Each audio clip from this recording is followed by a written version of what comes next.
Selamat pagi anak-anak, selamat pagi Bapak Ibu, orang tua di rumah.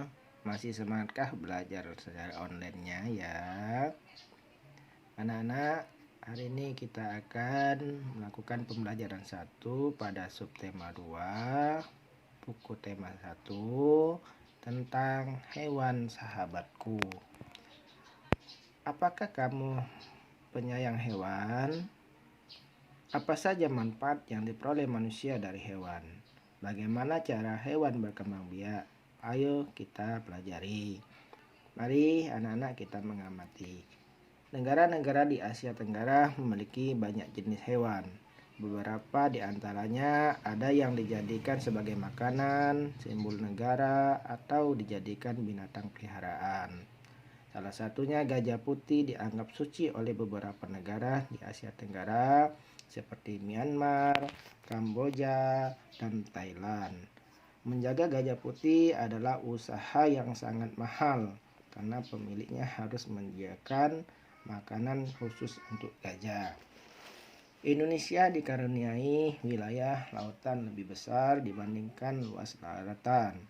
Luas lautan Indonesia mencapai 5,8 juta kilometer persegi.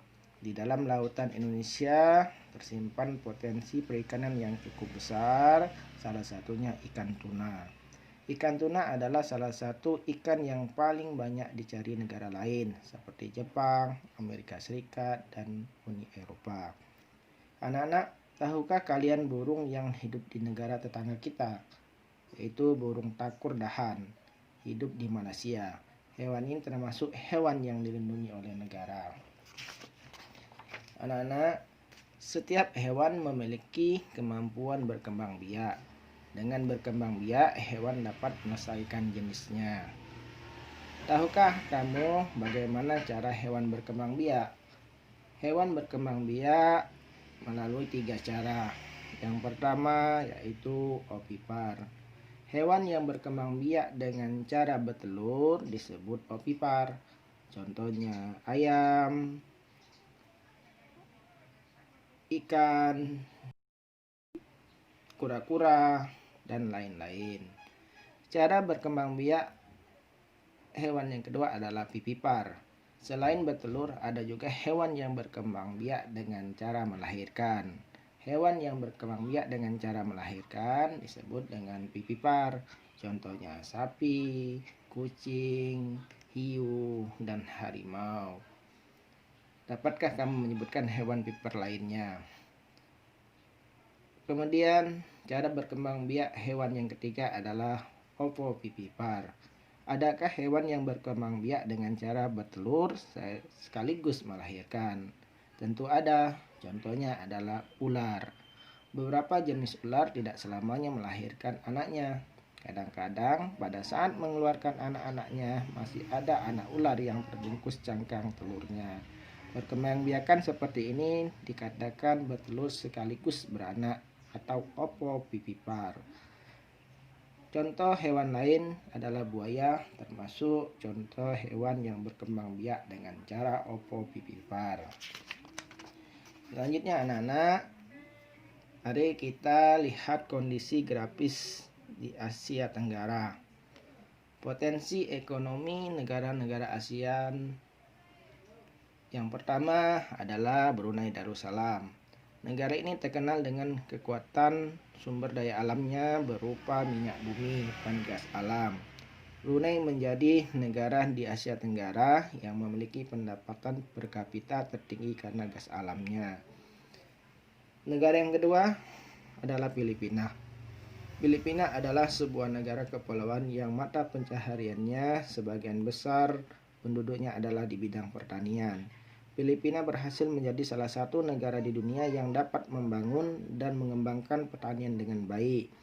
Beberapa produk unggulan hasil pertaniannya diekspor ke beberapa negara seperti nanas, padi, kelapa, dan gula. Hasil pertanian ini juga yang menunjang perkembangan ekonomi negara ini. Negara yang ketiga adalah Indonesia. Sebagai negara kepulauan terbesar di kawasan ini, Indonesia memiliki ragam sumber daya alam yang sangat kaya. Banyak hal yang dapat dikembangkan untuk memperkuat perkembangan ekonomi Indonesia. Saat ini Indonesia mengekspor minyak dan gas bumi, tekstil dan produk-produk dari kayu.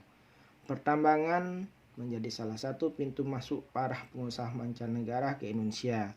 Keindahan alam Indonesia pun merupakan daya tarik yang menjadi sumber devisa negara dari sektor pertanian. Negara selanjutnya adalah Kamboja. Di Kamboja mengalir Sungai Mekong. Daerah di sekitar Sungai Mekong merupakan daerah yang subur. Mata pencaharian penduduk Kamboja adalah pertanian. Hasil pertanian yang terbesar adalah padi dan karet. Yang selanjutnya adalah negara Laos. Laos bertetangga dengan Kamboja. Negara ini dilewati oleh aliran Sungai Mekong.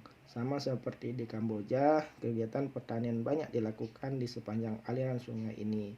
Sebagian besar hasil pertanian dinikmati oleh masyarakat Laos. Negara selanjutnya adalah Malaysia. Kegiatan ekonomi utama penduduk Malaysia adalah di bidang pertanian, pertambangan, dan perindustrian. Perdagangan internasional merupakan salah satu kegiatan ekonomi Malaysia yang mengalami pertumbuhan cepat. Peralatan elektronik, minyak, dan gas bumi diekspor ke negara lain. Produk dari kayu, minyak sawit, karet, tekstil, sepatu, dan bahan-bahan kimia diperdagangkan di dunia internasional. Negara selanjutnya adalah Myanmar. Mata pencaharian utama penduduk Myanmar adalah pertanian, perkebunan, dan pertambangan. Padi merupakan hasil utama dari pertanian di sana. Myanmar merupakan salah satu negara penghasil padi terbesar di Asia Tenggara. Negara selanjutnya adalah Singapura. Singapura merupakan negara paling maju di kawasan ASEAN. Letak Singapura sangat strategis. Saat ini Singapura menjadi negara transit terramai di Asia. Negara berikutnya Thailand. Thailand sering disebut sebagai lumbung padi di Asia Tenggara. Padi memang merupakan hasil pertanian terbesar dari negara ini. Selain itu, perkebunan, kehutanan, pertambangan, dan industri juga merupakan kegiatan ekonomi penduduk Thailand. Saat ini, penghasilan utama Thailand adalah sektor pariwisata. Keunikan bangunan budaya di Thailand menjadi daya tarik tersendiri bagi para wisatawan mancanegara. Yang terakhir adalah negara Vietnam.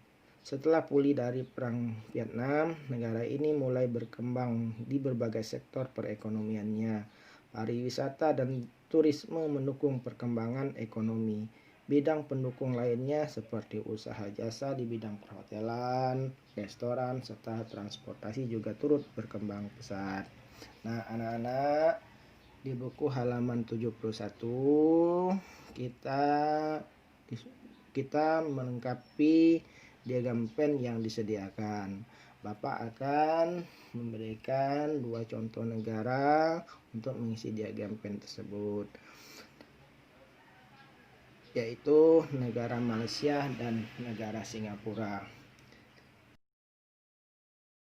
Berdasarkan kegiatan yang dilakukan oleh kedua negara, kegiatan ekonomi yang dilakukan Malaysia seperti pertanian dan pertambangan. Sedangkan Singapura melakukan kegiatan ekonominya yaitu negara transit terbesar di ASEAN. Dan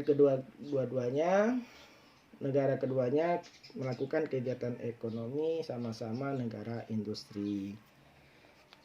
Kita lanjutkan dengan anak, kita akan menemukan ide pokok paragraf. Perhatikan paragraf berikut ini, yaitu yang berjudul bebek. Bebek adalah unggas yang hidup di darat tetapi menyukai perairan. Penduduk Indonesia banyak memanfaatkan daging dan telur bebek untuk kebutuhan sehari. Bulu bebek tidak pernah basah meskipun ia berenang dan menyelam.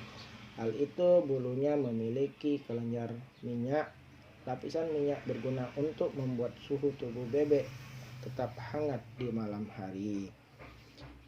Ide pokok paragraf 1 yaitu bebek adalah unggas yang hidup di darat tetapi menyukai perairan.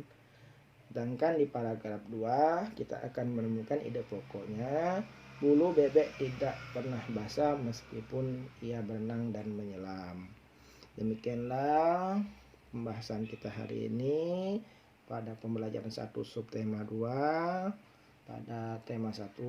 Mudah-mudahan dipahami dan dapat dilaksanakan. Apabila nanti masih banyak kekurangan dan belum dipahami, boleh ditanyakan, dan Pak ucapkan selamat pagi dan terima kasih.